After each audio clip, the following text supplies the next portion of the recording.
আজ রিসেপশন পার্টিতে গিয়ে স্টার্টার এবং মেইন কোর্সে কি কি খেলাম সেটাই তোমাদের সাথে শেয়ার করব। শীতের সন্ধ্যায় প্রথমেই গরম গরম কফি ও ফুচকা খেয়ে নিলাম, তারপরে চোখ গেল পানের এবং রকমারি কাবাব স্টলের দিকে।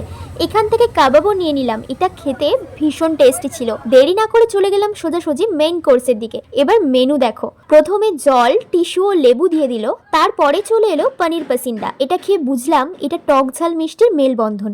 এবার পাতে পড়লো সালাদ এবং মশলা কুলচা আর চিলি চিকেন। মশলা কুলচাটা খুবই সফট ছিল, এর সাথে চিলি চিকেনের কম্বিনেশনটা আমার খুবই ভালো লেগেছে।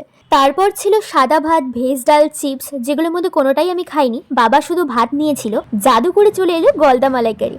এরপর দিয়ে দিল সস, টপার, লাল লাল ঝাল ঝাল মাটন কষা। যারা মাটন খাবে না তাদের জন্য চিকেনের ব্যবস্থা ছিল। তারপর চাটনি, পাঁপড়, রসগোল্লা, দুধ পুলি ও আইসক্রিম দিয়ে দিয়েছিল। সবকটা আইটেম দুর্ধর্ষ খেতে হয়েছিল। খাওয়া দাওয়ার পর স্টল থেকে পান নিয়ে সবাই মিলে মজা ও নাচ করতে করতে বাড়ি চলে এলাম।